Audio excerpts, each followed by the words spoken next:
Gems are absolutely essential to Rise of Kingdoms, but how do you get more? Join me as I walk you through it. Hello, ladies and gentlemen. Welcome back to another Rise of Kingdoms gameplay episode from your very own Shappy Gaming. Today, we are going to be walking you through a great guide on how to get more gems in Rise of Kingdoms. Gems are the main currency for pretty much everything within the game. You can have resources, but at the end of the day, you really need gems. And the big question, whether you're an early player or you're late game, is how do you get more gems? And so today I've got a whole bunch of different categories that we're going to be walking through on how to get you more gems without necessarily spending money. Because at the end of the day, this is a game you might want to play for fun, and that means you're free to play.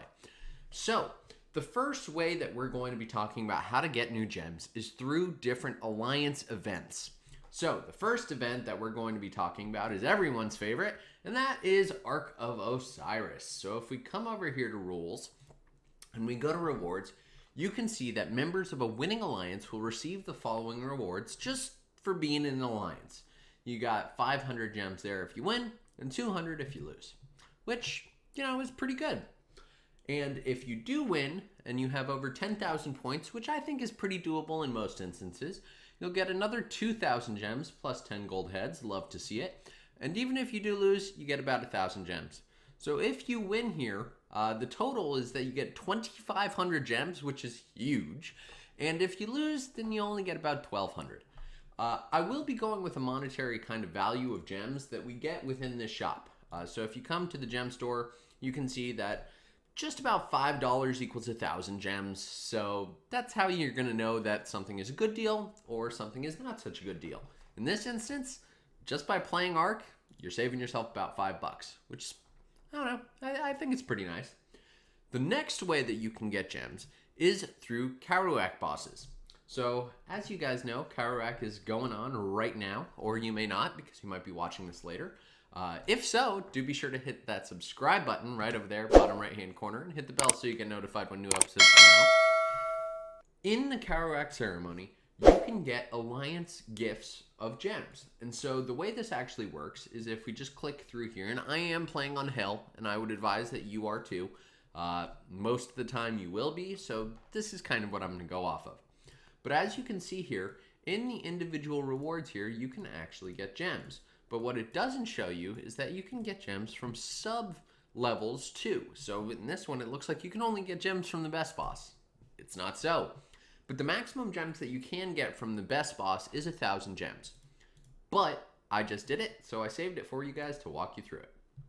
So in the first boss of Karuak, if you're playing on Hell, you can get up to, it looks like just about 100 gems, which is, it's pretty good. It's not great, but it's something.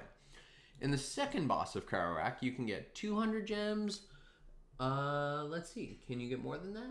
Doesn't look like it. So you can get up to 200 gems from this, up to 500 gems from the second boss. So right there is 700 gems. And this is all random. It's RNG. So you may get some gems, you may not. Although the odds are fairly high that if you don't get gold heads, you might at least get gems. So that's not bad. For the third boss, we've got 300 gems there and another 500. So you've got another potential for 500 gems. So now we're looking at 1,200 gems, which is not bad. And for the fourth boss, you can get 500 gems again. And it looks like that's the top for that. So there we go. Now we're up to 1,700 potential gems. And then for the best boss, you've got about 1,000 gems. So Karuak is actually a really great way to get gems.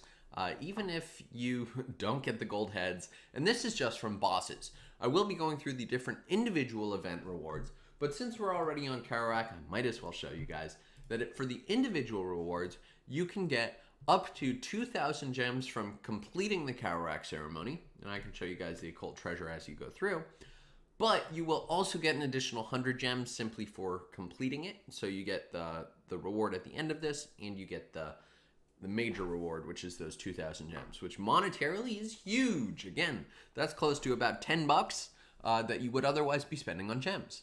So, Karuak ceremony, my favorite event in Rise of Kingdoms. Let me know, is it yours in the comment section below. Next, we have Shadow Legion Invasion. So Shadow Legion is not going on right now, and I don't think I have any reports from the Shadow Legion, but it is one of the other great events in Rise of Kingdoms.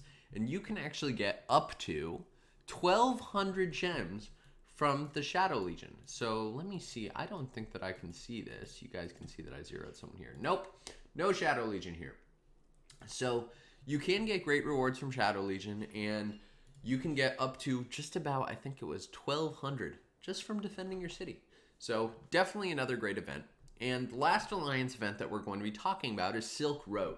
So you may be familiar with Silk Road, but the way it works is that you lead a caravan with your alliance, and you can deliver the caravan 3 times. And once you hit the third, each time, you will get 300 gems per delivery. And again, this is on Hell, which is the hardest level. But again, that's 900 gems. So between all of the alliance events, you can get a ton of gems. And if you haven't already, do join the community Discord, which is going to be linked in the description. I will have all of these gem breakdowns in the guide section, so be sure to go check that out. Next, we are going to be moving on to the individual events for gaining gems. There is Karak, which I just showed you guys, which is amazing. And then there are the events that show up every other week on the off weeks of Mightiest Governor.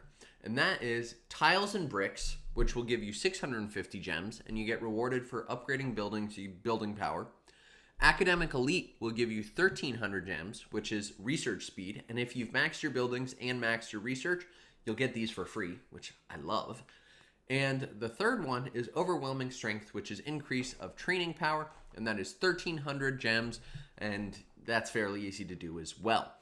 These show up just about every other week on off weeks for Mightiest Governor. Now, the other events that show up on off weeks for Mightiest Governor is the Game of Power events, or the Speed to Win events, or the, there are a bunch of them, or the Lord of War events. And all of these work just about the same. You train, or you do research, or you build, and the goal is to increase your power and win. If you do win these events, you will get just about 3,000 gems, which is pretty good.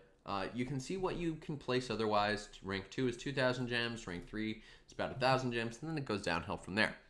If you're a free-to-play player, these events may not be worth investing in. The gem payoff is pretty good, but you do have to think about how many speed-ups will be required for this, because again, why do we want gems? So we can use them on other things, namely speed-ups in a lot of cases. So just keep that in mind. But I did feel that these were worth including.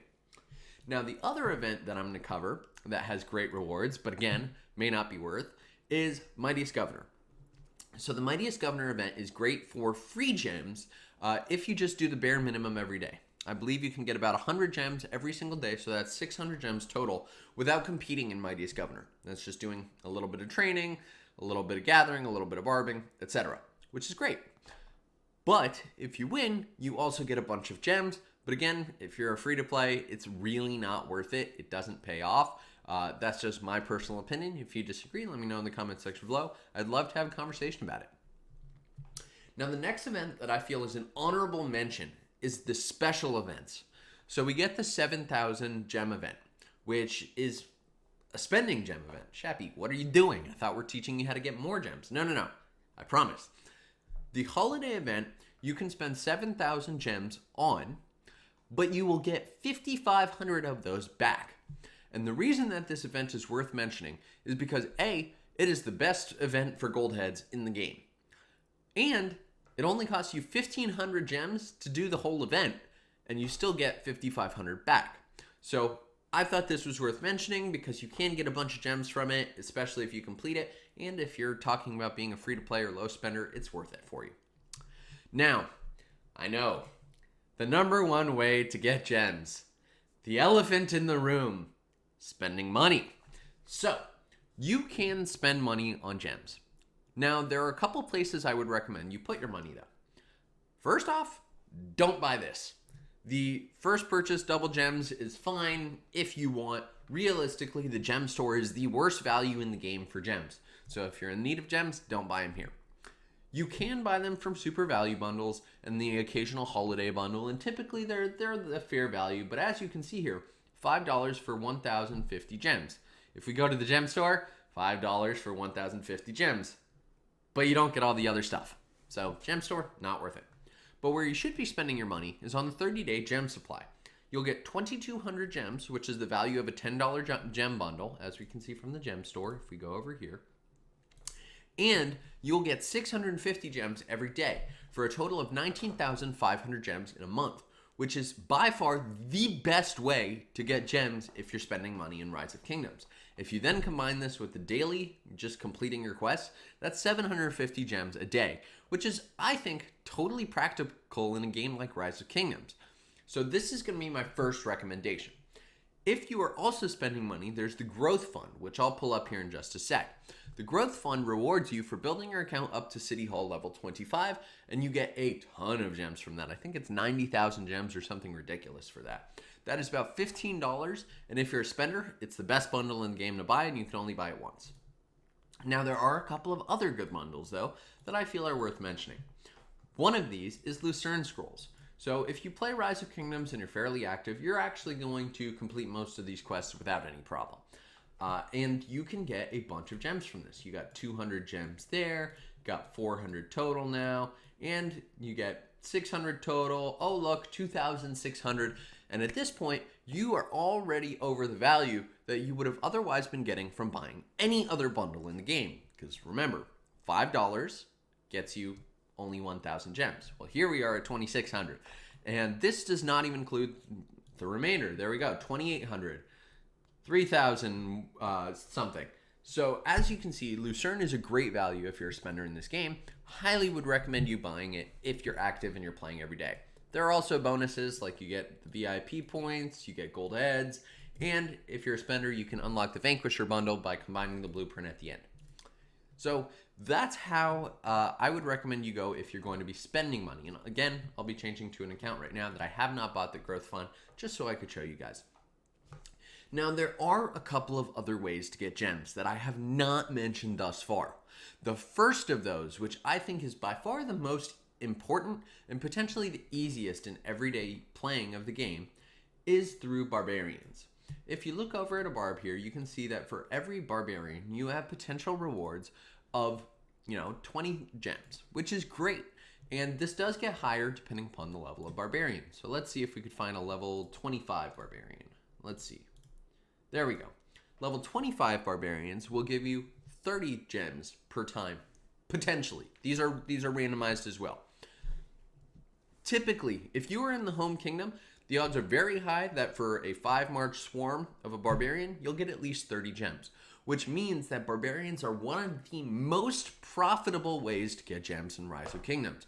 I cannot stress this enough. You should be using your daily AP on Barbarians, not for XP, not for resources, but for the potential gems that you can get here. With your daily AP alone, I would be pretty sure that you can get at least 150 gems a day with no problem. But that's not all. You can also get gems from gathering in gem deposits. And as you can see here, this is a level 1 gem deposit, but these actually go all the way up to, I believe, 50 gems in Lost Kingdom. And you can gather these gem deposits as soon as you've unlocked the tech to do so. So if we come all the way into Academy, you can see that cutting and polishing will increase your gem gathering speed, but all you need to actually gather gems is jewelry, which you unlock fairly early on in the game. And what a lot of free-to-play whales that I've seen do is they just gather gems with their main account, and whatever other resources they need, they'll go ahead and they will gather with their farms. But back to Marauders. Now, the next one is Marauders. Marauders will come during pre-KVK. As you can see, we just registered for KVK. We're going into it shortly. Marauders are the best way to use AP in the game. And the Marauder rewards are also phenomenal for gems. If you do want to see more about Marauders or you want to see more about the rewards, I'll link the video on the top right side of your screen right now, so feel free to go check that out. I did a full breakdown, revealed my rewards. Long story short, it is worth it. So that's how you're going to use your AP, right? But there are a couple of other ways to get gems just easily in your everyday life. One of those is through the Barbarian camps. And so if we come over here, oh yeah, Iron Bowler, you will get gems for defeating Iron Hand Bowlers. You won't get a lot of them, but If you camp a march here and no one else in your kingdom is doing it, you can get about 30 gems a day at least, which I think is pretty nice. It's a nice honorable mention. The way I'd suggest doing it is if you're going to go to sleep, just toss a march in here, wait till it spawns, claim the gems. You can also get the gems from the barbarian camps, but again, it's just about the same. You don't get too many gems from this. As you can see, you get just about 50 from the Bloodfist Bargo, which is the one that typically shows up. You can get 50 again from Swindler Dereluk, but again, it really depends. And the level 26 to 28 Bard keeps are really going to be restricted to KVK only. Which brings me to my next mention. You can get a lot of gems in KVK. And the reason that you can get so many gems from KVK is twofold. You can get gems from Crusader achievements, which is essentially accomplishing certain goals, killing a certain number of troops, getting a certain amount of honor, etc. This varies by KVK, and I'm not covering that in this particular video because I think it really just deserves a whole nother video.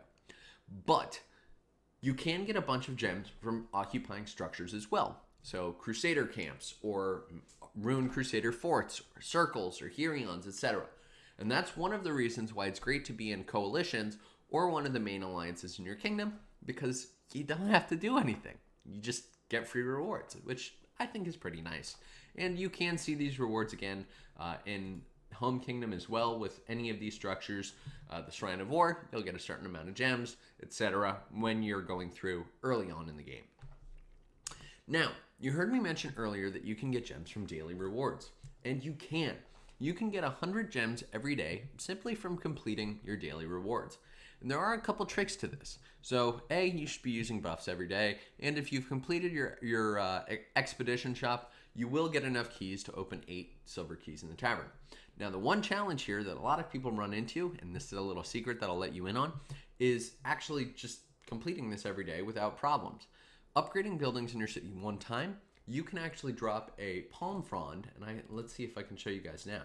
You can actually build a palm frond, or a road even, and you will get that reward. See, skillful craftsman, I got 10 points there. So just a nice little tip to meet your daily rewards. Now there are a couple of honorable mentions here. You can get rewards from monuments when you migrate to a new kingdom. As you can see, you can get a bunch of gems from that, which is really nice. You can get these when you're first starting in the kingdom as well. I really like the monuments. I think they're pretty great. And you can also get rewards from where is it? Do I not have it built? Ah, no, it's right here. You can get gems from the Peerless Scholar exam, which a lot of people forget about. But if you do participate in this actively, you will get gems from the midterm, especially if you've done a pretty good job. Personally, I don't really participate very much in it because the gems that you get are pretty fractional. You can also get gems from Champions of Olympia at the very end.